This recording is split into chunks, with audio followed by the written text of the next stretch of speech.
My name is Alex Rothman. I hope you're all having a good day. I manage a team of people back in Cupertino whose responsibility it is to help you be successful on the App Store. So I'll kick off our lunchtime session with some tips and tricks to help you do so. Then I'll pass it off to my colleague Steve McGuigan, who will talk to you about App Store marketing. And then our colleague Shannon Bruce will give you some tips and tricks on iTunes Connect. So let's get started with a business update.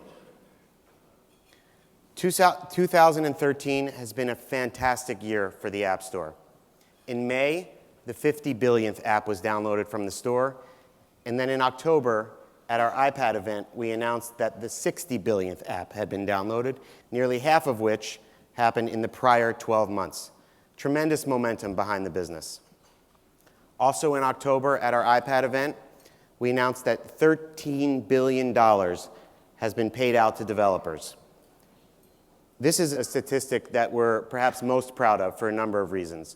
First, none of the competitive services have announced a single figure about how much you, developers, are making distributing your apps on their platforms. And we understand that for you to continue to invest in iOS, there needs to be a return on your investment. So we couldn't be prouder that this number keeps going up and to the right. And then in July, the App Store celebrated its 5th birthday. I joined the team in July of 2009, 59 billion downloads ago, and billions and billions and billions of dollars ago. It's really incredible to think that the business has only been around for 5 years. We hope you're as excited as we are about what the next 5 years of the App Store might bring. There are 575 million accounts associated with the App Store, most of which have credit cards tied to them, which gives you as developer an unprecedented opportunity to acquire customers from all over the world. The App Store catalog now stands at more than 1 million apps, with thousands more added on a weekly basis. And when you look at just games, there are 180,000 games available in the store, 100,000 of which are made for the beautiful larger palette of the iPad. Taking a look at the App Store catalog by content type, for games, we see that 45% of games available in the store are iPhone only, 13% are iPad only, and 41% are what we call universal apps, where one download works on all of a customer's devices. The catalog is tremendously active, with more than 90% of all apps available downloaded on a monthly basis. And there's tremendous velocity in this business. More than 800 apps are downloaded every second. To give you a sense of scale, by the end of our lunchtime session, nearly 4.5 million apps will have been downloaded by App Store customers from around the world. So that's the business update. Next, I want to give you a quick overview of the App Store to help you understand how the business is structured and managed. The App Store is a global business, available in 155 countries around the world. But this is not just about a distribution footprint. There's a real revenue opportunity for developers to distribute their apps all over the world. 61% of Apple's revenue comes from outside the United States. And this is a vastly different percentage than from when before the App Store launched. All across the world, we have hand-curated stores programmed in the local language where local currency is accepted. Here's our North and South American stores. Here's our European stores. Here's our stores in the Asia-Pacific region. And there are additional groupings of Asian stores, Asian countries, Latin American countries, and European countries to cover the rest of the world. And our mission as a global team is to help our customers find great apps. And as our customer base grows and as the catalog grows, this mission gets more and more important every day. As I said, the way we do that is by curating the App Store. Here's a couple screenshots from the App Store. You see the featured page on the left, the games category page, which is one of 24 category pages programmed and curated in major markets around the world. And then on the right, you see the Design for iOS 7 collection, which is one of dozens and dozens of thematic and seasonal collections that have every app that someone might need for a particular topic. On the iPad, same curation, just more real estate for more great apps. On a weekly basis, our editors around the world are choosing the best apps and the best games and denoting them as editor's choice. Here's a few recent selections. And also on a weekly basis, we curate what we call the Free App of the Week program, where a well-localized paid game or app that's universal is made available for free for our customers to download. Apple waives its commissions as part of this program, the developer waives its royalties as part of this program, and customers around the world have really enjoyed getting a great piece of paid content for free. Here's 3 more pages from the App Store. Charts page, recently launched popular Near Me page in the center, and a search results page on the right. These pages are not curated on the App Store. The business is 5 years old. We work with thousands and thousands of developers. Not a week goes by when we don't get the question, how do I improve the placement of my app in search results? And while keywords have some impact in where your app shows up when a user searches for something, the most important thing that you as a developer can do is build something great that our customers love, and the algorithms will take care of the rest. So to give you a quick overview of the App Store editorial process, first and foremost, our selections are based on quality and quality alone. There is no paid placement in the App Store. We've never accepted any money for placement in the store, and we have no plans to do so. The process of choosing apps to feature is separate from the app review process. Apps are approved or rejected based on their adherence to our App Store review guidelines. Just because your app is approved, however, does not mean that it will be featured. We consider apps from all 24 categories, with a particular focus on new apps or apps with significant updates. And lastly, while newly approved apps are added to the store on a continual basis, new featured content is added to the store on a weekly basis, typically Thursdays. So that's the App Store overview. Next, let's dig into some best practices. So first, your App Store presence. This is your app name, your app icon, your screenshots, your description, and your keywords. In many cases, the first introduction of your brand to App Store customers. If your head's down in development, it's very easy to overlook these things, but with a little bit of time and attention, they're not very difficult to do well. So let's take a look at Clash of Clans as an example. The name, short, unique, memorable, with no keywords or descriptives attached to it. The icon, incredibly and beautifully designed, stands out on a user's home screen and is instantly recognizable. Next, let's take a look at their screenshots. Your screenshots should tell a story. You should avoid distracting overlays or graphics.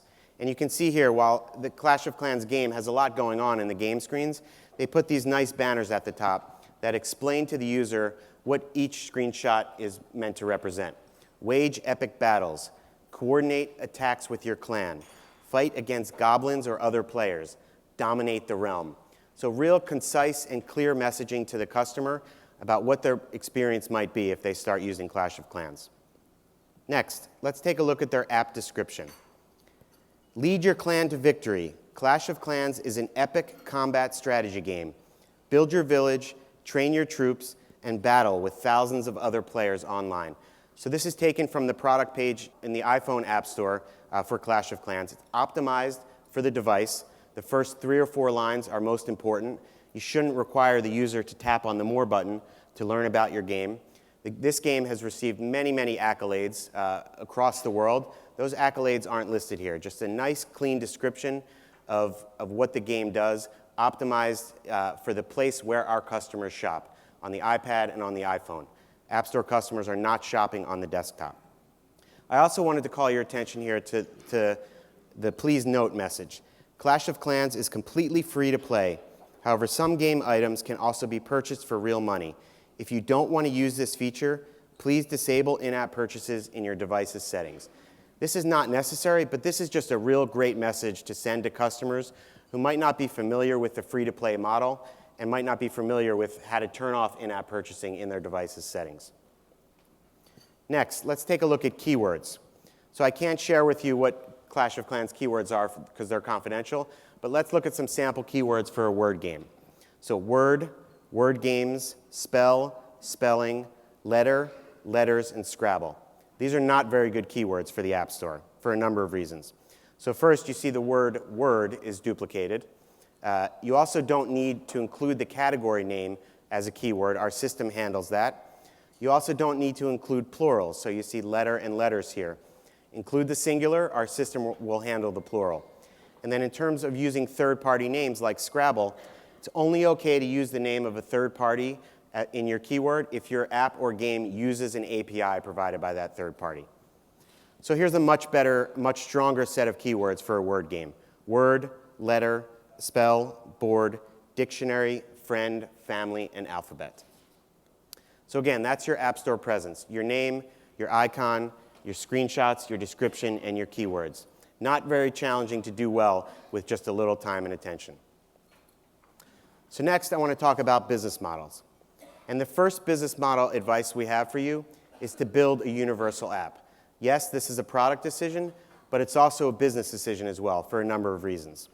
First, our customers love the convenience of being able to download a single app that works on all of their devices, as shown in this animation here.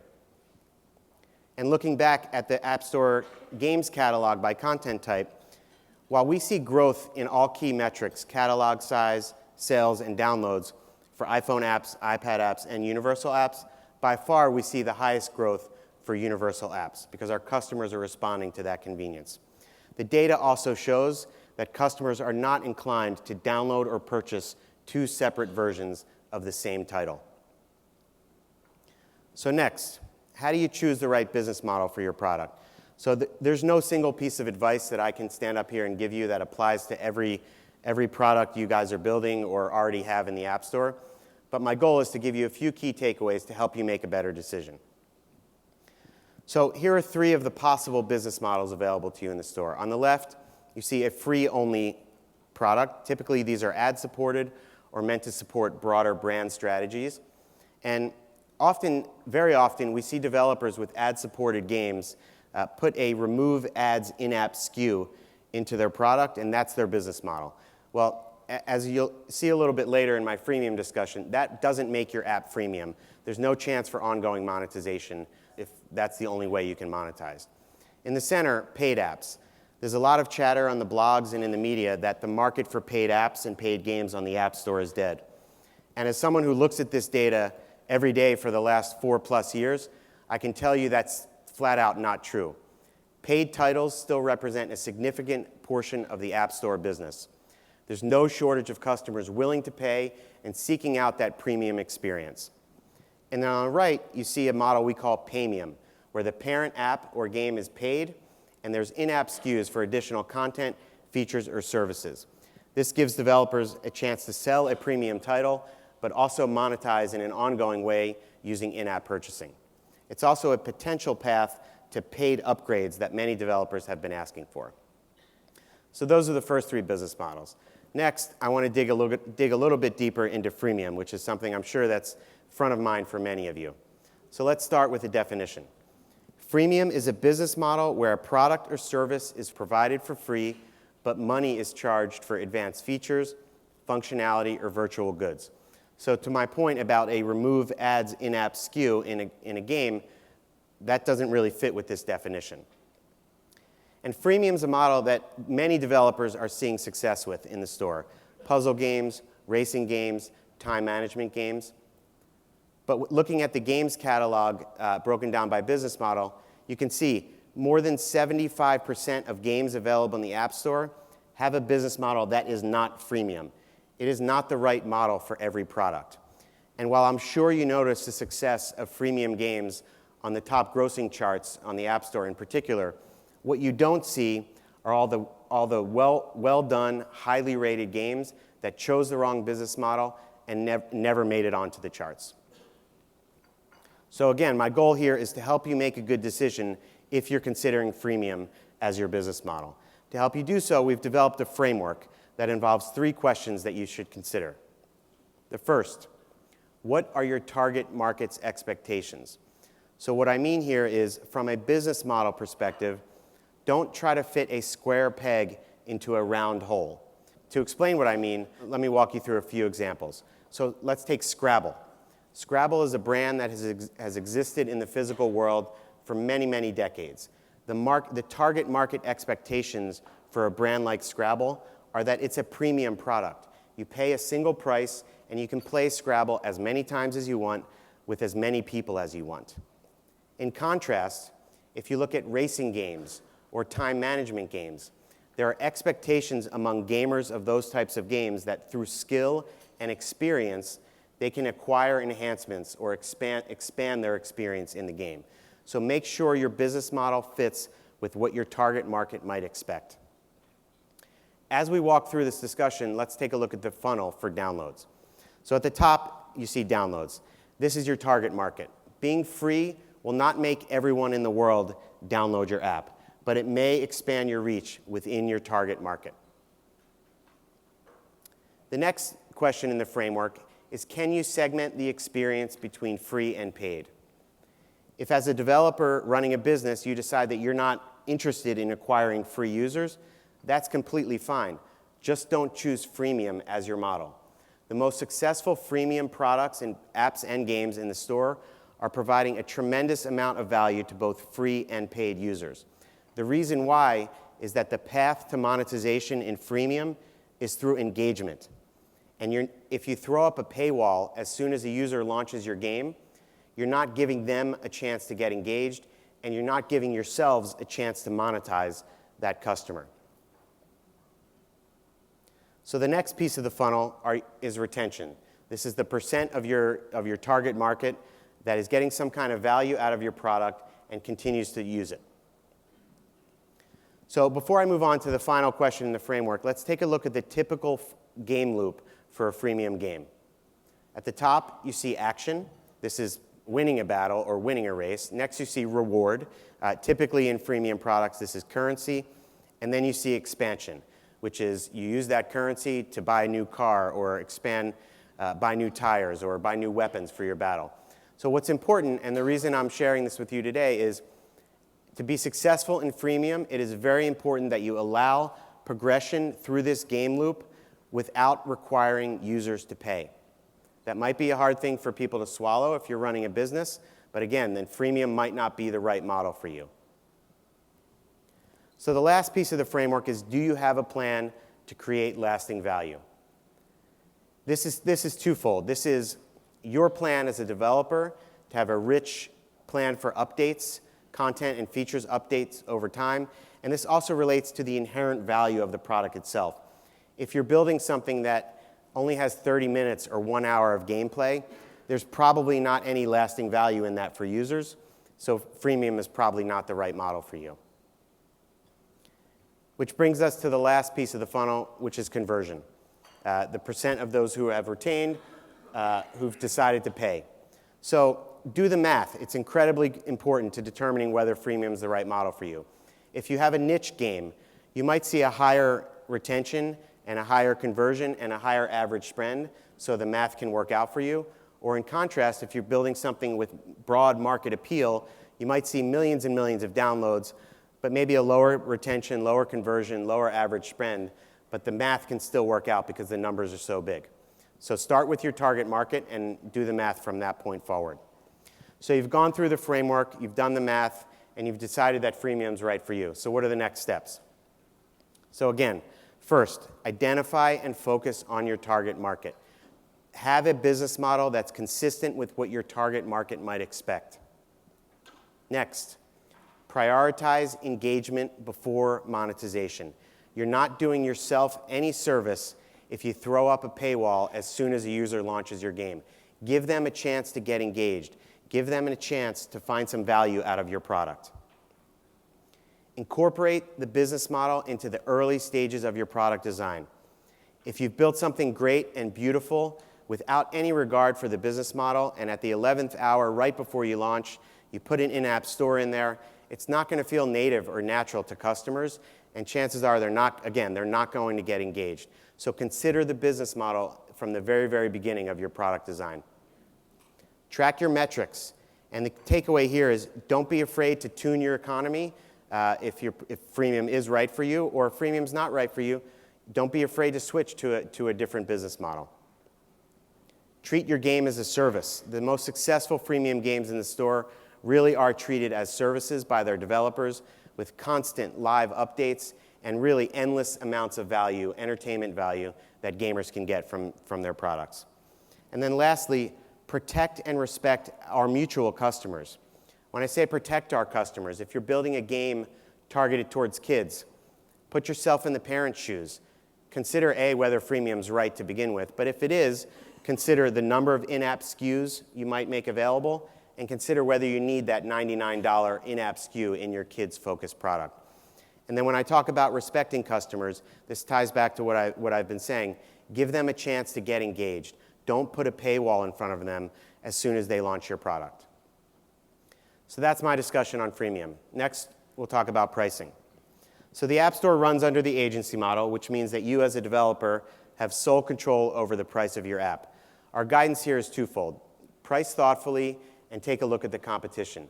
If you're building a casual game that's meant to compete with Angry Birds and you want to charge $5 or $10 for it, chances are you're probably not going to do well because the market for that type of game is 99 cents. The other key takeaway here is that there's a misconception out there in the market that the only two price points that work in the App Store are free and 99 cents. And again, as someone who looks at this data every day, I can tell you that that's just flat out not true. We see many, many developers of apps and games seeing success at higher price points. Next, consider price promotions, sales. Don't do them all the time. If you do, customers will constantly be waiting for that next deal, and they'll never buy your product. But well-timed price promotions are a great way to grow your business on the App Store. So a couple last steps before you launch. First, communicate with Apple. As I said before, there's thousands and thousands of new apps added to the App Store on a weekly basis. If you've built something you're proud of that you think we should tell our customers about, it always helps to let us know. So that first email address, appstorepromotion@apple.com, is something monitored by my team.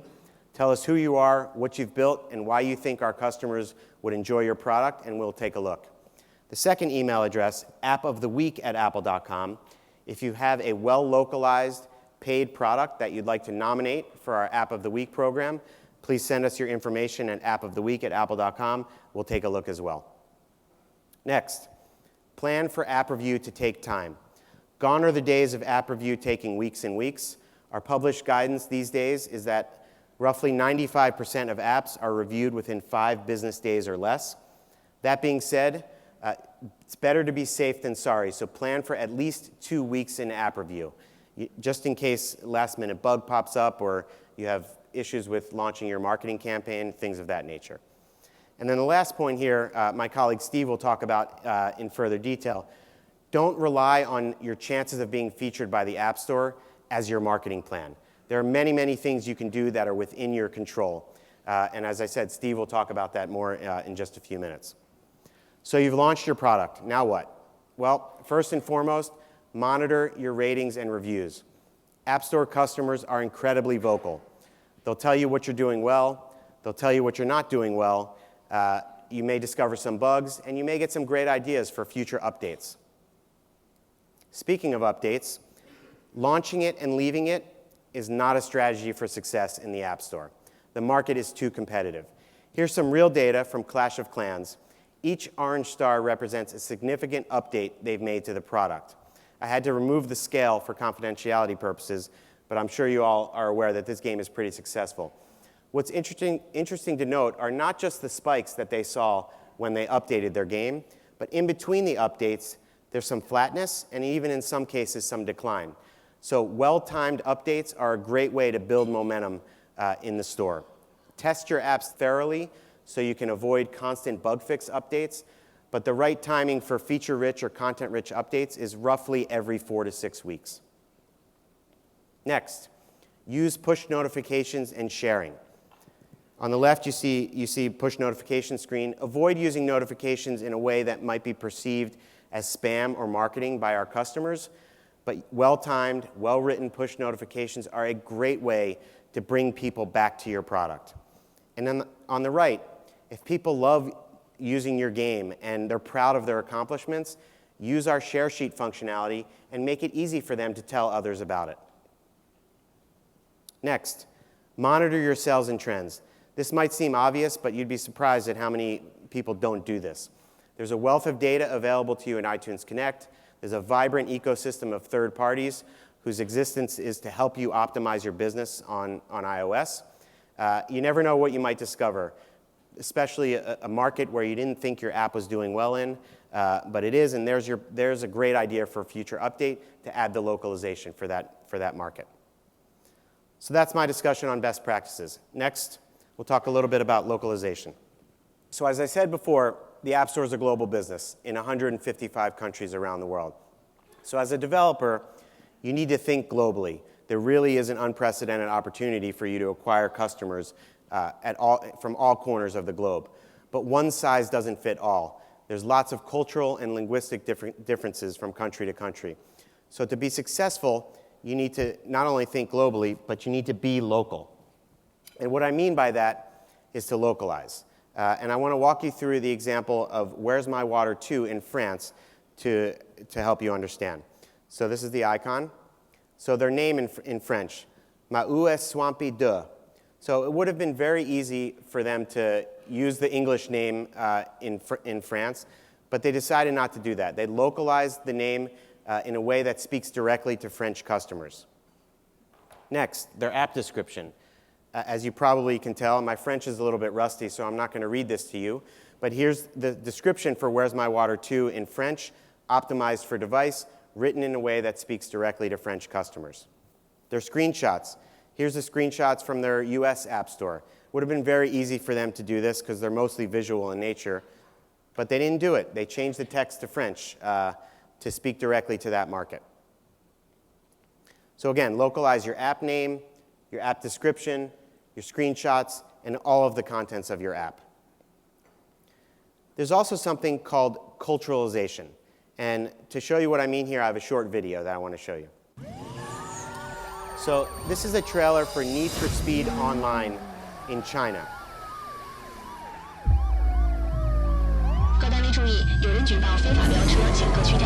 The tracks that the cars are racing through are from China.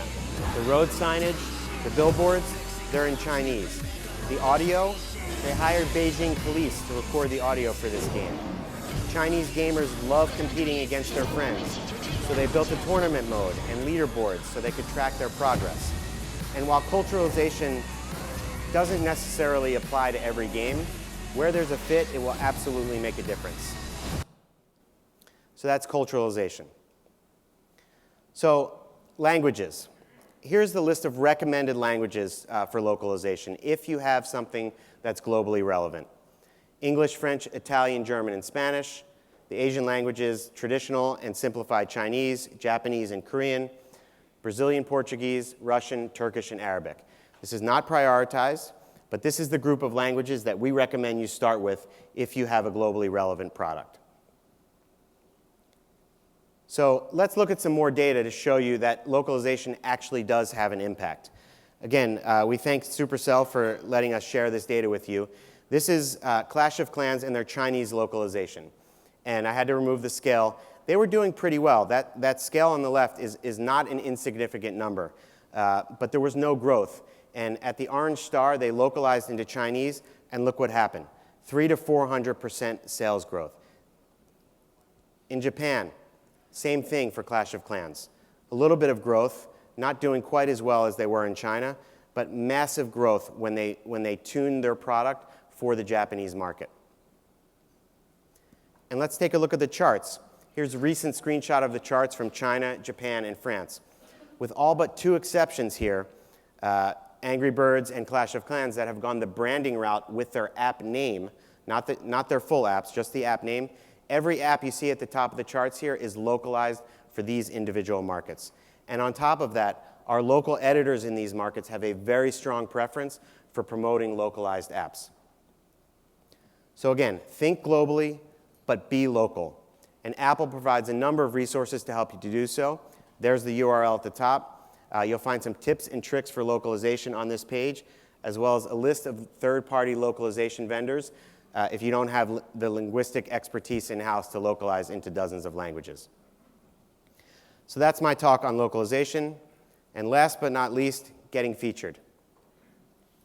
So first and foremost, focus on what you can control, and that's building something great and unique that our customers love. Next, have a strong App Store presence. These things matter. We put our stamp of approval on apps and games that we feature, and you should well represent who you are and what you've built and make a strong introduction to our customers. Choose the right business model and price thoughtfully. Offer customers a universal binary. Localize in relevant markets. And lastly, communicate with the App Store team. So that's my talk for today. Thank you very much. And now I'll turn it over to my colleague, Steve McGuigan, to talk about App Store marketing.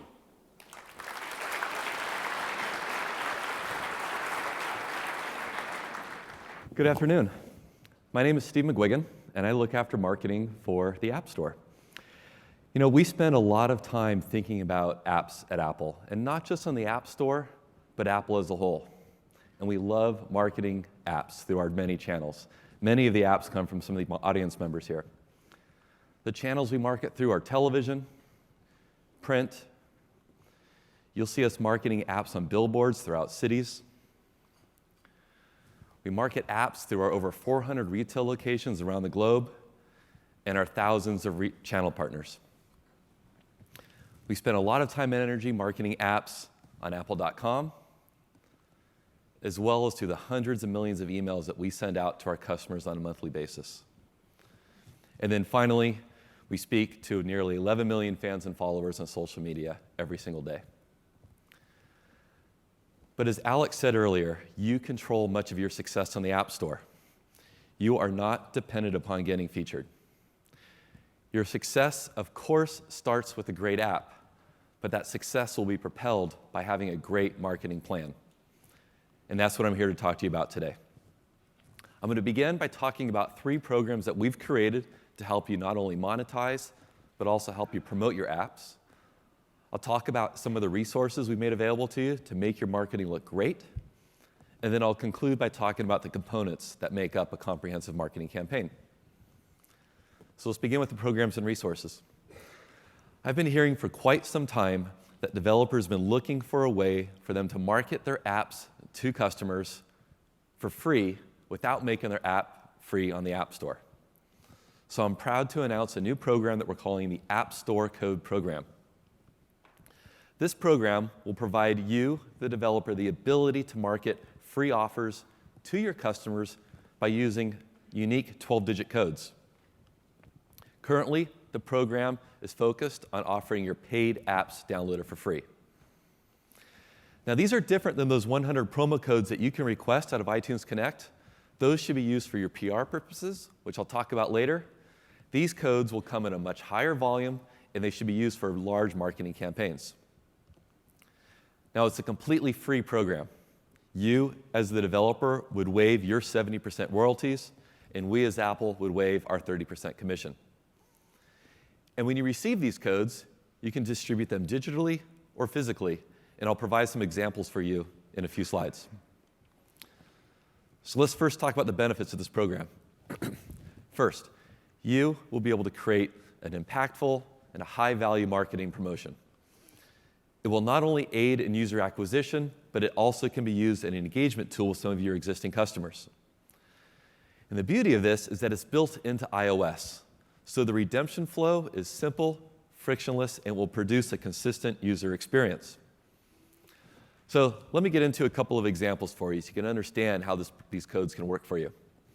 And the first is a digital distribution example from our friends at Big Fish Games. They have a paid app called Fairway Solitaire, and they wanted to do a marketing campaign targeted at golf enthusiasts and game enthusiasts. So they created this banner, or this ad, that they presented through various mobile sites addressing that targeted audience. The customer would see the ad, and they would tap on Get It Free, where they'd be presented with this terms and conditions page. But Big Fish had a great idea. They said, why don't we leverage this opportunity to share this promotion through social networks? So they give the customer the ability to go share this through Facebook and Twitter. But back to the redemption flow. The customer would tap on the Get It Free button, at which point the App Store would launch automatically, and the customer would just simply type in their password. That 12-digit code is automatically populated into the redeem field, so all the customer needs to do at this point is tap redeem, and the app begins to download. A very simple experience for the customer. But you also have an opportunity to distribute these codes and activate your customers at a physical location. And Halfbrick came to us, the makers of Fruit Ninja, and they had a great idea. They wanted to celebrate the anniversary of Fruit Ninja, and they thought they would produce a high-quality event in public venues throughout Australia. So the idea they came to us with was they'll create a kiosk. It would have 8 iPads around it, a few flat screens, and customers could come up and play Fruit Ninja. They would put signage out about town, driving people to this event, and they would keep track of the high scores that day as they were trying to find Australia's next Fruit Ninja master. Well, they took it a step further and created 4 of these kiosks and placed these in shopping malls and parks around Melbourne and Sydney recently. And while customers were engaging with Fruit Ninja, they would provide them a physical card. And each card had its own unique 12-digit code on it. On the back, it explained how to redeem. And it said, launch the App Store, plug in your password, type in that 12-digit code that you saw on the front of the card, and tap redeem. And your app then downloads for free. It produced really great results for them. So if you're interested in creating a campaign like this, we do have a few requirements. The first thing is we're looking for a high-impact marketing campaign that's going to drive a high redemption opportunity, somewhere in the neighborhood of 100,000 codes or more. We want to make sure that it's a great experience for our mutual customers, so the offer needs to be open. In other words, you can't require somebody to pay for these codes that you're eventually giving away for free, or you can't require them to give you a mailing address or an email address. We want it to be a delightful experience for everybody. We'd ask that you track your distribution. We'd like to know how many codes you're putting through which channels. And then, of course, you would need our approval to move forward. So how do you do that? Well, it's quite simple. Send us an email at appstorecodes@apple.com. We will send you back a template we'll ask you to fill out that will describe the campaign that you're hoping to run, which countries you want to run it in, what kind of distribution you want to do. And once we approve that, we'll send you an agreement that you sign. You send us the agreement back, and then we'll deliver you the codes. Now, one of the great benefits of this is that you can track your redemptions in the sales and trends report that you already look at through iTunes Connect. So you can see the performance of your campaign and the results on a daily basis. So that's our new App Store Code program. The second program I want to discuss with you is iAd. As you likely know, iAd is Apple's digital advertising platform. And we know that you spend an enormous amount of time producing great games. And we know you don't want to degrade that experience by serving up poor quality ads. And that's where iAd comes in. iAd serves compelling, rich media ads. And it's now available in 14 countries. Just this week, we launched in Taiwan, Hong Kong, and Ireland to round it out. Now, there's 2 aspects to iAd. There's the monetization, and there's the promotion. So let's begin by talking about the monetization side of iAd and how you can leverage iAd to generate revenue within your game. Well, by serving up iAds within your game, you will receive a 70% revenue share for every iAd that you serve. And the network is both flexible and non-competitive. What I mean is that while you're serving iAds, you are still able to go out there and sell your own ads if you want. You also have the ability to block your competitors from showing up within your game. So if you want to prevent certain apps or certain brands from showing up, you can do that. As I said earlier, iAd serves compelling rich media ads, and you can track your results in real time. You can see the revenue, the taps, the clicks that are occurring as they're occurring within your app. To get started, it's quite simple. Simply go into iTunes Connect, fill out the iAd contract, implement the iAd framework within your app, and then submit it for review. And you should be off and running. So that's the monetization side. Let's talk about the promotion side and how you can leverage iAd to drive downloads of your apps. And for that, we introduced iAd Workbench back at WWDC this past summer. iAd Workbench is a do-it-yourself campaign creation and management tool. And when we announced it this summer, it was available in the US only. but as of this week, it's now available in all 14 countries that I mentioned earlier. So I'm going to talk about campaign creation and the analytics that we serve. So let's begin by talking about the campaign creation. It takes just a couple of minutes to get your campaign up and running, and it's 5 simple steps. You must first, of course, select the app you want to promote, which is your app. Then you need to select your audience. And for the non-marketers in the room, it could not be simpler. By selecting automatic, we will find the best audience for you based upon the integration that IAD has with the App Store. But for the marketers that are out here, you can do your own manual targeting. There's 8 different criteria you can select, whether it's gender, whether it's age, whether it's region, or interest within the App Store. You can do as much targeting as you want. The third step is to tell IAD how much you want to spend over what period of time, and then you upload your creative. Now, if you don't have the creative resources in your company to do this, we actually have 4 templates that you can use, varying colors and fonts to make it look unique for yourself. And then you submit your campaign, and you'll get a response within 24 hours, and you'll be up and running. Now, once your campaign is running, we provide a dashboard of analytics. We provide a macro view of the account that allows you to monitor your campaigns, but also initiate new ones. But then you can get into the detailed statistics of the campaign if you want. You can look at specific time periods. You can look at your spend, your impressions, your downloads, your tap-through rates, and then your cost per click and your cost per acquisition. And you can also export this data as a CSV file that you can import then into your own analytics package. Now, we spent over an hour talking about this at WWDC this past summer, so I don't have enough time to go any deeper, but we have resources available to you online, and additionally, there's some folks in the lab from the IAD team that can get you up and running if you have any questions. So the third program I want to talk to you briefly about is our affiliate program. The affiliate program allows you to earn a 7% commission when promoting apps, including your own games, and any other content that we sell through iTunes, whether it's TV, movies, music, or books. But what most developers don't know about is that you can use our affiliate program to track your marketing campaigns. You can track your sales of your paid apps and your free apps and see how they perform by channel. I'll explain that to you, how to do that in just a moment. So we are now rolling out a brand new program with a new partner called PHG that's going to provide a single partner now for our affiliate program in 100 countries around the globe. And one of the biggest benefits about this new partner is the fact that the URL scheme is much easier. You simply just select your URL out of the App Store and append your unique affiliate token.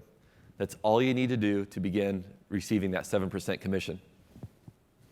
But that added benefit I mentioned to you earlier is the campaign tracking.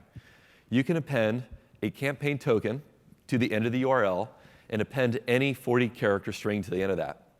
So let's say you want to track an email performance, or you wanted to track the performance of a particular web campaign.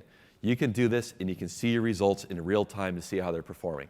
It's a huge benefit to you developers that don't have a deeper analytics package. Given that it's a global program, we've now localized the resources into 24 languages, and we now offer the ability for you to receive payment in over 100 different currencies from around the globe. We provide a myriad of additional tools. We can create banners for any store content. We provide interactive widgets. We have a search API, an RSS feed, as well as an enterprise partner feed where you can download all the metadata for every bit of content for everything that we sell to help in your marketing. So that's our affiliate program. Now I'd like to briefly talk about some of the marketing resources that we have provided to you to help make your marketing look great. We provide these on the iOS Dev Center, but sometimes it's hard to find, so you simply have to go to appstore.com/marketing to get directly to this page. Here, we provide the App Store marketing guidelines. We provide links to Apple Assets, which I'll talk about in a second, as well as links to a number of tools. So first, let me touch base on the marketing guidelines. We just completely rewrote these. They are simpler and much easier to follow. And the reason we produce these is to give you advice and direction on how best to market your apps using our assets. And those assets include the App Store badges as well as the device images. Now, we just localized these guidelines into Spanish, Italian, German, and French this week, and that's in addition to simplified Chinese, traditional Chinese, and Japanese. And we'll roll out some additional languages here very soon. So let's talk briefly about the App Store badges. And we really encourage you guys to use this in all of your marketing because App Store customers understand this badge as a call to action, and it says that your app is available and ready for download. So use it in all of your marketing. But when using it, it's important that you lead with your brand, your title, explaining why your app or your game is as great as it is. And use the App Store badge in a subordinate position. We want you to lead with the greatness of your app. We've also made it easier for you to market internationally. And if you follow Alex's guidance earlier and localize your app, well, we've now provided localized App Store badges into 38 languages for use around the world. As I mentioned earlier, we provided Apple device images for you. So we've provided high-resolution assets for iPhone, iPad, and iPod Touch in both white and black. And when using the device images, please use actual screenshots from your app and think about those screenshots that exemplify the beauty and the magic of your app. And avoid covering up the beauty of your game with these marketing messages and these violators. That really does distract from the magic of your app. Put that stuff to the side and really focus on your content. Now, if the creative direction you're heading down if the assets we provide don't work for that creative direction, you can take your own photos, your own videography, and we provide you some guidance on how best to do that through our marketing guidelines. So that's it on the programs and resources. I'm going to spend the last 15 minutes or so here talking about the components of a comprehensive marketing campaign. Now, I've met with a number of you today, and I understand that the marketing budgets of you vary in this audience, from a $0 marketing budget to maybe millions of dollars. And my goal here is to share with you various channels that hopefully there's a tidbit of information and tips that will help all of you here in this audience, dependent upon your budget. So I've broken it down into two buckets. Owned channels are more or less free, and paid channels are obviously those you have to pay. So let's jump in to the owned channels first, and we'll start with social media. Social media is one of the most effective channels that you can use to market your app. I know you know this, but it's important that you plan that social media strategy from the very beginning. How can you integrate social media into your game experience? As Alex said earlier, Share Sheet is one great way of doing that. It's very simple to share maybe high scores, milestones, and achievements through Share Sheet. But I also want you to think about how you can leverage social media to maybe supplement your game. You know, instead of using social media just as a broadcast mechanism, how can you use it to bring content back into your game? See where your friends are at a certain levels or things like that. Now, while this isn't a game example, it is a great example, and this is with Runkeeper. Runkeeper actually leverages social media where you can have your friends and family motivate you and cheer you on for a run through social media. So it's a different way to look at social media and how to augment your app. But beyond that, you need to think about how you're going to build your brand presence on social media and what is your content strategy going to be. So there's three things I want to leave you with. The first, remember that when you are posting content, those posts are going to be nestled amongst the posts of your customers, friends, and family. So be engaging, be conversational. Don't continually just sell all the time. Get them to engage with your content. And think about how you can get them to arrest the thumb. We all flip through our news feeds very quickly. And what gets us to stop is that compelling image or that compelling copy. And if it gets you to somebody to stop and to read it, your next step is to hopefully get them to engage and share it. Which takes me to my third point. People are what they share. They share what inspires them. They share what is aspirational to them. So think about that copy that addresses both of those things, inspiration and aspiration. So that's social media. Let's talk about email briefly. Email is likely your first opportunity to talk to a customer outside of the App Store. So that first contact is really important. Think about how you can be engaging and useful so that they don't immediately put you into their spam folder. You want to use email throughout the life cycle of your customer with your game, so make sure that content it jumps out and is engaging to them. And optimize your emails for the devices it's being viewed on. You need to consider the image sizes that you're using, the font types, and the font sizes so that they're both viewable on both iPhone and iPad. Which brings me to my third point. You know your customer that you're talking to here is an iPhone or an iPad customer. So target those communications to them. Talk to them directly and make them feel special, like they're a part of your experience. Another thing to remember is to make your entire image clickable. When you're providing an image in your email, customers know that as a call to action, and they just want to be able to tap anywhere. So don't make them sort of target and find that really small call to action.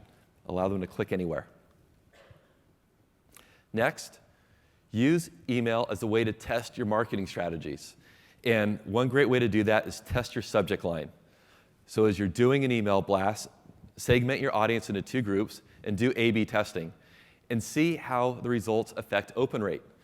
Take those learnings and apply them to your next email and your next email, and you're going to get smarter, and you're going to continue to drive great engagement.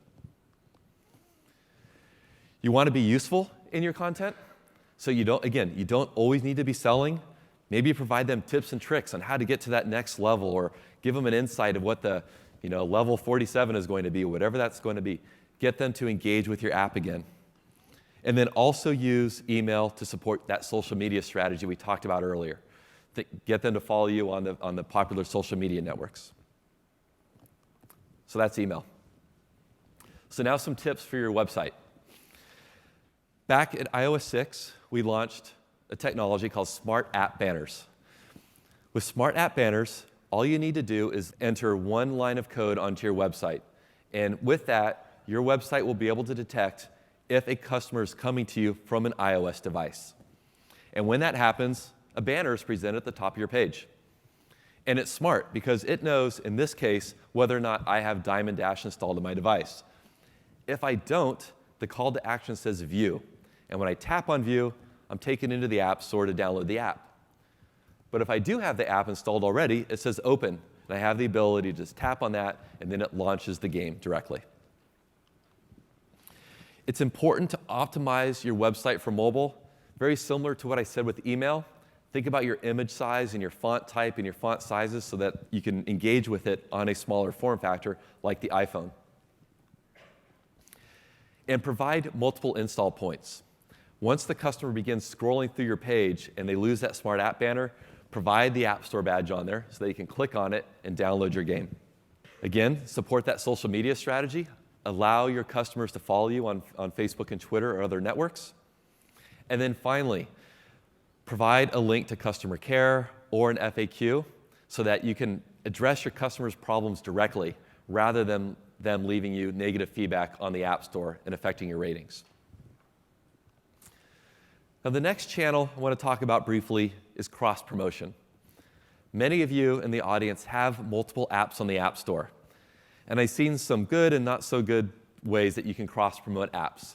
But the thing to remember is to be thoughtful to your customers that you've already worked so hard to acquire, and don't be too intrusive when you're doing that cross-marketing. So I'm going to provide you 3 examples here, what I think is thoughtful, good cross-marketing. The first is the More Apps menu. And with Cut the Rope, they've provided this little window shade pull at the very top. And by pulling down on it, it's interactive, it supports gravity and what have you, but you can slip through the other games that Zepto Labs provides. Another example are tickers. These are not intrusive. So here I am looking at the Sims Free Play, and the streaming ticker at the bottom is talking about FIFA 14. It's being thoughtful, it's talking about the benefits of FIFA 14, and if I'm interested, I simply tap on it, and I'm taken to the App Store to download it. And then the third example is what we call interactive creative. What the impossible line has done here is you can take these bubbles from the upper right-hand corner, pull them down, you can bounce them off one another, you can interact with it, but by tapping on it, it pops the bubble, and then it takes you into the App Store via Store Sheet. And that's my last point I want to emphasize here, is to use Store Sheet. By using Store Sheet, the customer could engage and buy this game, and then once that transaction is complete, they're taken right back into the game where they were previously, and you haven't lost their spot in the game. Next, I want to talk about PR. I want to remind you that PR does not stand for press release. Gone are the days where a press release makes a comprehensive PR campaign. It stands for public relations, and it takes work. It doesn't cost you anything. It just takes your energy and effort to go out there and find the influencers out there. And that's where the promo codes come into play. Those 100 promo codes you can pull out of iTunes Connect shouldn't be used for your brother, your sister, your mom, or your dad. Give it to the influencers out there, those people that can write about your app. And please, embargo them. Don't allow them to write about your game until your app is live on the App Store. It really does you very little good for them to write about you. For when the audience is reading that article, they can't act on it. There's nothing for them to do. So wait for them to write about you until your app is live on the store and drive as much PR in a short amount of time as you can. But beyond launch, you want to find an advocate. You want to find somebody that can continue to talk about your app. I've seen some great examples with racing games where they've gotten race car drivers to continually talk about it and show their levels as they're progressing through games. So really consider finding an advocate that can continue to talk about your game. Now, if you do want to write a press release, make sure you can support your claims that you make. And then finally, please send them to us ahead of time for our review. You can send them to us at pressreleases@apple.com, and our PR team will look at them and give you any feedback within 5 business days. So the last owned channel I want to talk about are trailers. And I love the trailers I'm seeing from the audience like you, game developers. The production value of trailers nowadays have really gone to the next step. But I want to give you a few tips and tricks of things that we like to see in trailers. And the first thing is that you need to grab somebody's attention. And with a trailer, we have found that you have about 6 seconds to grab somebody's attention of whether or not they want to continue to watch what your game is about. With that being said, they do have a limited attention span. So keep your trailer to within 30 to 60 seconds. As I said earlier, I know you work really hard to make your game look great. So use professional capturing tools to capture digitally your gaming experience. Don't have your friend look over you with a camera and record you playing with it. Use these digital capturing systems. And then support your trailer with a great soundtrack. You're going to want to provide a clear call to action because in many cases, those trailers you can't click with them. So make sure you provide the App Store badge, a vanity URL, whatever that may be, to get them to go into the App Store to download your app. And the last point I want to make about trailers is to ensure that it's globally appropriate. And there's 2 aspects to this. The first is price. So if your app or your game is a paid-for app, when you talk about it in one currency, that doesn't really translate to other currencies around the globe. You know, somebody in Japan or China might not know what the conversion rate is for a euro, for example. Additionally, by talking about your specific price point, it doesn't give you the opportunity to do price promotions as well. So we really just encourage you to leave the price out of it unless your game is free. The other aspect to being globally appropriate is the content itself. And the level at which people are offended by maybe violence or other types of content varies around the globe. So be sure that you err on the side of caution so that people will want to continue to watch these trailers. So the example I have here is from EA of their trailer for FIFA 14. And many of you may have seen this, but those that haven't, they've done a great job of really building a great trailer using many of these tactics here.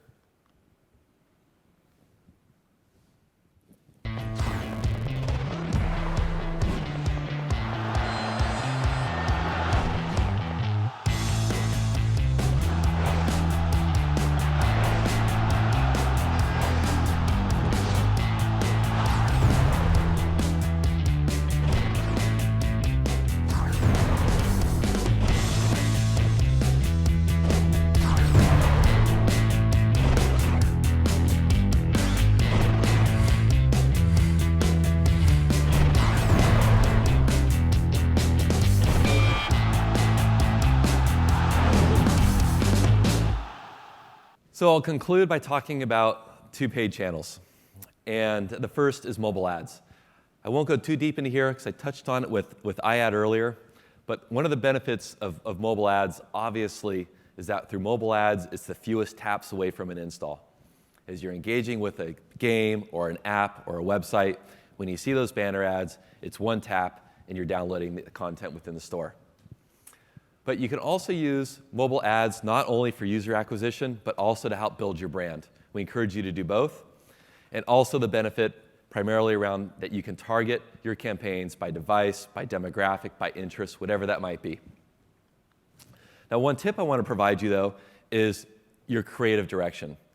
You can't create a single piece of creative for all the channels that you're marketing through. So make sure that you create custom creative dependent upon that channel.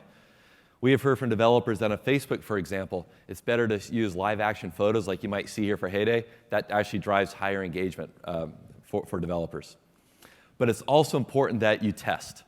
So I know of some developers that will create upwards of 50 pieces of creative for one campaign. They'll very quickly learn what works best and what doesn't, and continue to invest in that creative that does work. And now my last point and my last channel I want to share with you is television.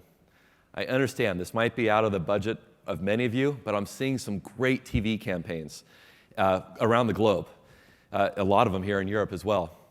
And what makes television work so well is the fact that while people are watching TV, their devices are at hand. Either their iPhone is in their pocket, their iPad is on their lap, and if the television commercial is engaging enough, you will see them convert, and you'll actually see results in near real time. But it's important that you share the magic moments of your game to make sure that it's engaging and get people to convert.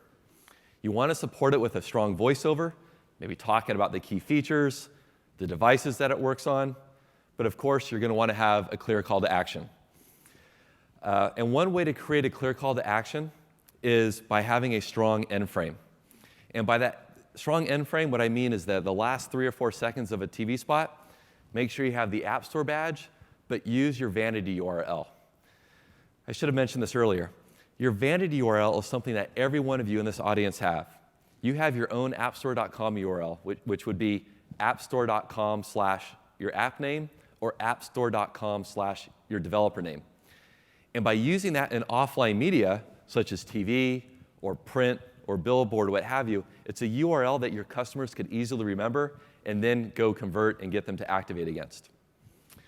So the TV spot I'm going to share with you is from Wooga for their new Jelly Splash game, or for the Jelly Splash game. And they've done a great job of capturing all these tips here to produce a really great spot. Plus, they've added a little bit of humor to it, which I think helps drive engagement as well.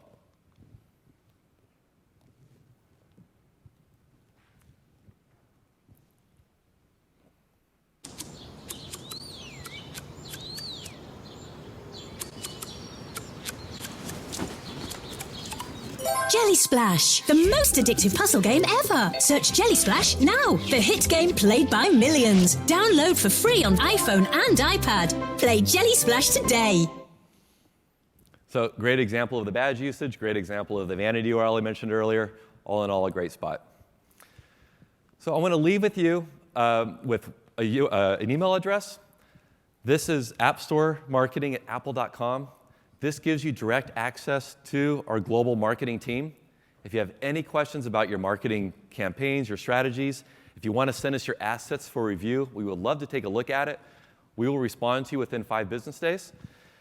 So with that, I want to thank you, and I'm going to hand it over to Shannon Bruce to talk about iTunes Connect. Thanks, Steve. My name is Shannon Bruce, and I work on the App Store operations team. You've been hearing some great tips on choosing the right business model and how to best market your app, and I'm going to talk some more about how you can execute on some of these things through iTunes Connect. I know that all of you have at least one app on the App Store, so you should be very familiar with iTunes Connect, and it is the gateway to the App Store. It's the website you use to create and manage your apps, check your payments and sales reports, request your promo codes, and much more. I'm going to cover 3 major topics today.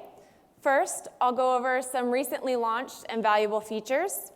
Second, I'll talk about how you can execute on your plans to localize your app.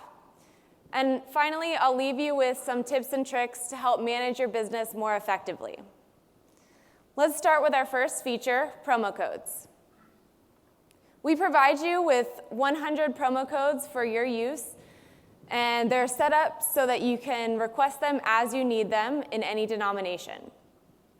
As Steve mentioned, we encourage you to reserve these codes for your media representatives and influencers who can try out your app before it's available to the general public and write about it to help you promote it. Up until recently, you were only able to request promo codes in the ready for sale state, but I'm happy to announce that you can now request promo codes in the pending developer release state as well. This is really exciting because it allows you to request promo codes for your app updates in addition to your first version of the app, so you can promote your new features as well. The next feature I want to talk about is app transfer. This is a very exciting launch for us this year at WWDC, as it was a highly requested feature by you. And it's the ability to transfer the ownership of an app from one developer account to another. And what are some of the reasons you might use app transfer? The App Store has been in business for 5 years now, and many of you have seen phenomenal success. You may have had the opportunity to sell your app to another developer, or you may have acquired a great app from another developer. Or maybe you've registered multiple accounts with Apple and would like to consolidate those accounts to be managed as one. If you're in any of these situations, app transfer is a great solution for you. And what are the benefits? One of the greatest things about app transfer is that it is completely seamless to your customers. What that means is that customers can continue to use the app, and new customers can continue to purchase the app while the transfer process is happening. And you get to retain all of your chart placement, your customer ratings and reviews, and the ability to update the app for your customers. And there are really just very minimal visible changes to the app on the store. The only thing that changes on the App Store is the seller name. So let's walk through a flow to show you what this looks like. First, as the current owner, you'll log into iTunes Connect, select the app you wish to transfer, and enter in the new owner information. That's the Apple ID of the team agent and the team ID of the new owner. Then, Apple will draw up a contract agreement between you and the new owner, and the app will move into a sub-state called pending app transfer. If your app is ready for sale at this time, it remains on the store, as all of this is happening on the back end. At the same time, the new owner will receive an email letting them know that a transfer is waiting their acceptance. They'll log into iTunes Connect, and they'll be required to enter in some new app metadata. I'll go into detail about what this is in a minute. They will also sign the same contract agreement, and once both developers have signed the contract, the app moves into processing app transfer, where it's moving from one account to the next. There are some rules regarding app transfer, and I want to go over just a few of them that you should know about before transferring an app. You'll want to make sure you've agreed to any available contract amendments. From time to time, Apple updates the terms of the program license agreement or the paid apps contract, and we just want to make sure that you've agreed to these terms before transferring an app. You also need to have at least one approved version for your app, and you won't be able to transfer an app that is currently in review. This includes in-app purchase reviews as well. So as the current owner, what are some things you should have ready before initiating a transfer? You'll need to collect the new owner information, that is the Apple ID of the team agent. This isn't their password, just the username they use to log into iTunes Connect, and the team ID. The team ID is a unique identifier for your developer account, and you can find this ID in the Member Center. We also encourage you to back up your app history.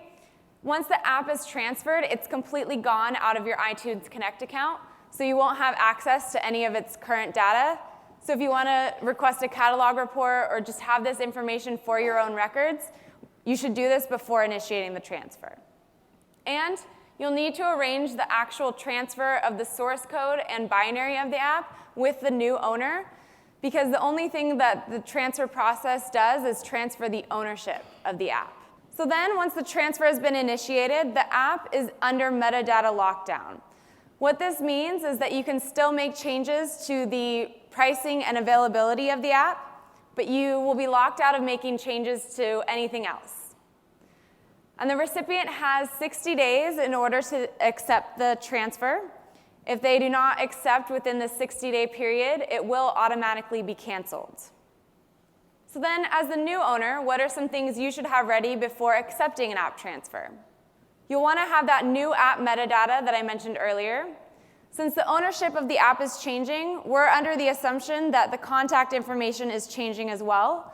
So we require that you enter in the support URL and marketing URL for your app so that we can ensure that customers are directed to the correct place as the ownership changes.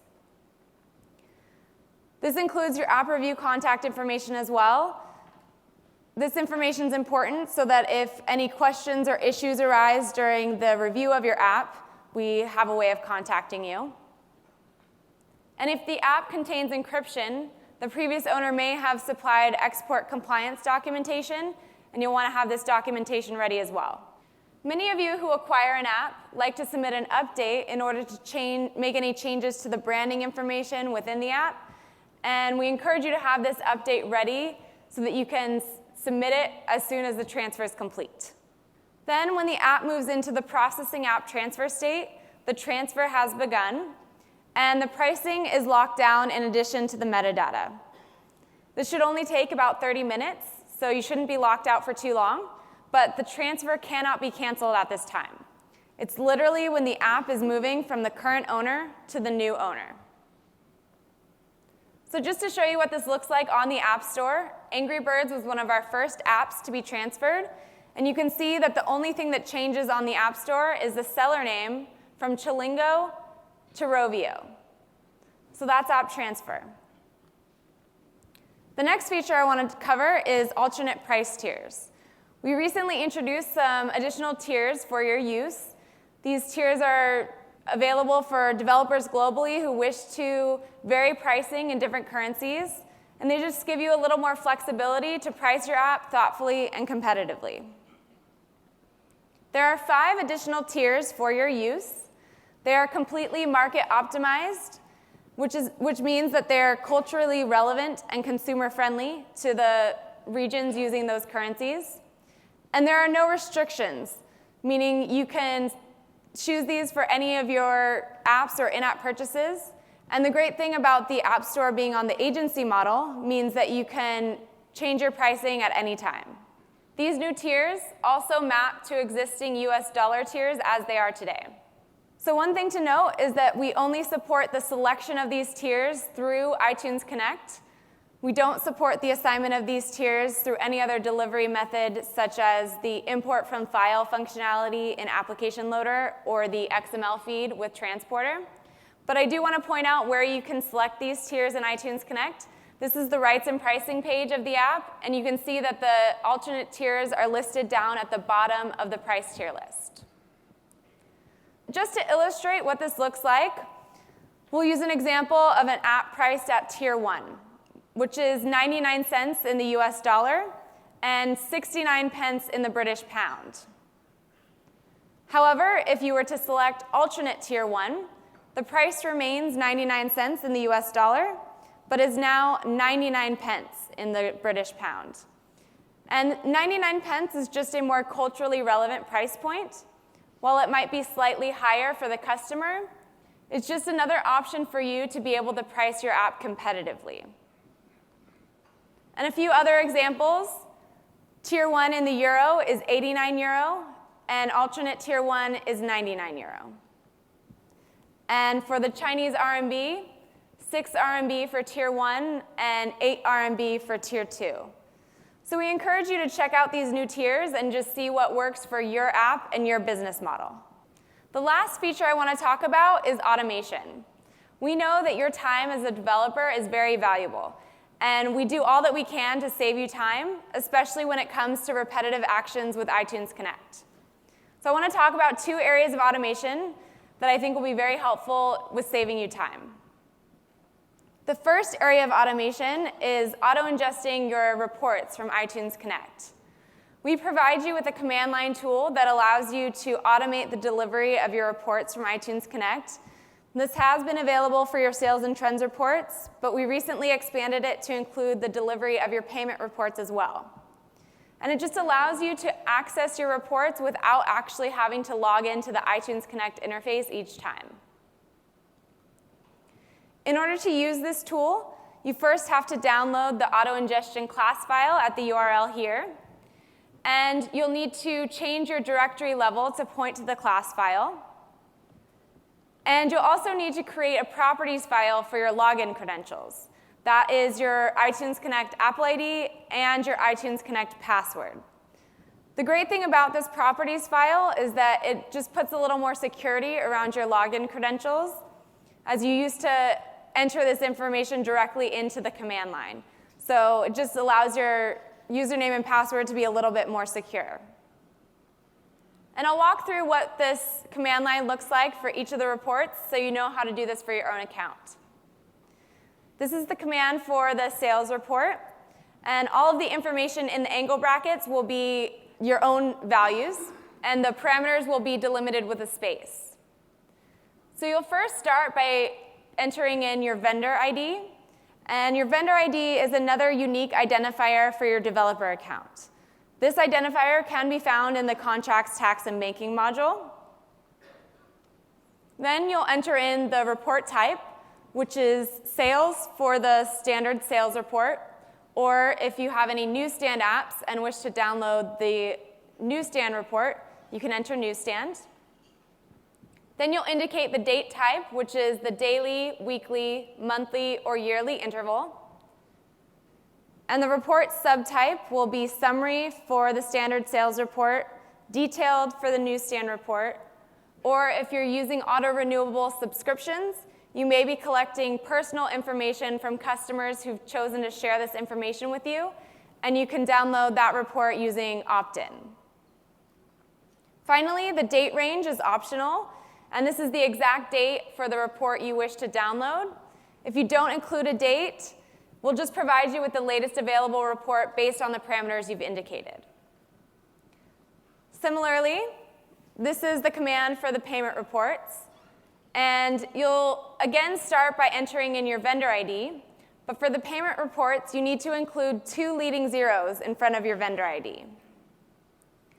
Since the payment reports are broken out by currency, you'll then indicate a region code, and a list of the available region codes is available in the Payments and Financial Reports user guide in iTunes Connect if you need to access that.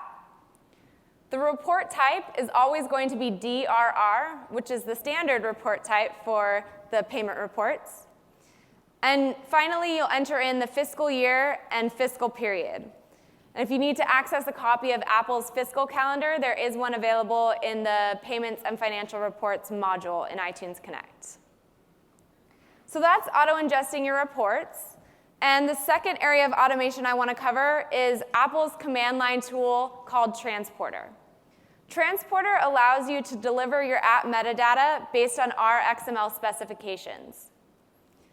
You can integrate Transporter with your own content management system if you have one.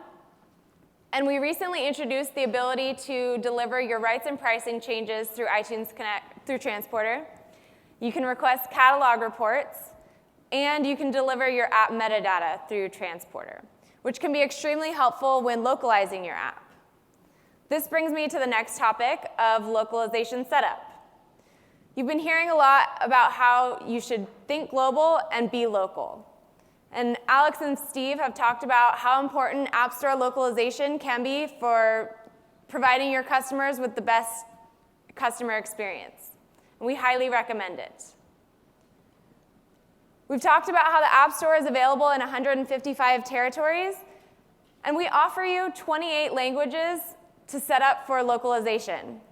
We highly encourage you to use professional localization resources. Alex mentioned this resource earlier, and we advise against using automated translation services you might find on the web, as they might translate your content, but don't fully localize it to be culturally relevant. We also encourage you to localize anywhere possible. Alex showed a great example of Where Is My Water, and they localized everything, including their screenshots. We know that there's a lot of fields in iTunes Connect that you can localize, which is why the XML feed can be very helpful. One last thing I want to talk about regarding localization setup is that you are required to submit your app for review when you do add new localizations. So just make sure you leave enough time for the review process when you wish to add new localizations. And for those of you who wish to cut down on the repetitive actions that localizing can bring, we encourage you to adopt the automated process of the XML feed. And the steps for using the XML feed are fairly simple. You can start by looking up your existing metadata from the Apple database, which will provide you with your current app metadata in the exact format that it'll need to be uploaded. From there, you can make any edits that you wish to make, and once you've made your changes, you can run transporter in verify mode, which allows you to check your changes against our XML specifications. Then, you can upload your information so that it's ready to submit with your next update. You will still need to create your new app versions in iTunes Connect, and you'll want to monitor your state transitions through iTunes Connect as well. And I'm not going to go over a demo, but I do want to point out that there are a number of resources available to you within the Manage Your Apps module of iTunes Connect. And there's also a great session video from this year's WWDC called What's New in iTunes Connect. They talk in a little bit more detail about the XML feed, and they do a full end-to-end demo of what this looks like. So if you're interested in checking out this video, you can access it from the developer portal. And we know that once you set up your localizations, you like to see what it looks like for your customer on the App Store. This is the Pages app, and just to show you what some of this looks like, one thing that we get a lot of questions about is the list of languages that appears in the app information section on the app page. This list of languages is not the languages that you've set up in iTunes Connect. This list comes from the lproj folder in your binary and is meant to be the list of languages that your app is localized into once the customer has downloaded it.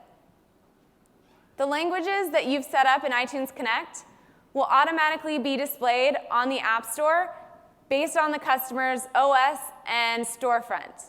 So all you have to do is provide the content in iTunes Connect, and the localizations will automatically display here.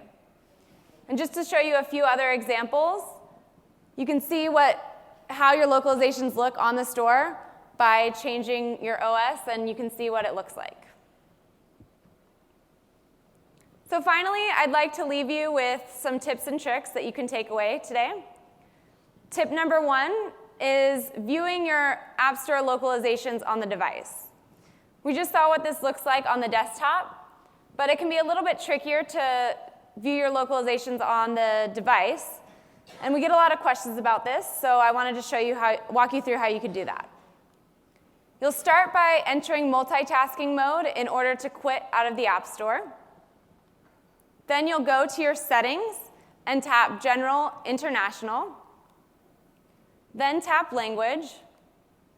And from here, you can select the iOS language that you wish to view. For this example, I'm going to choose Chinese.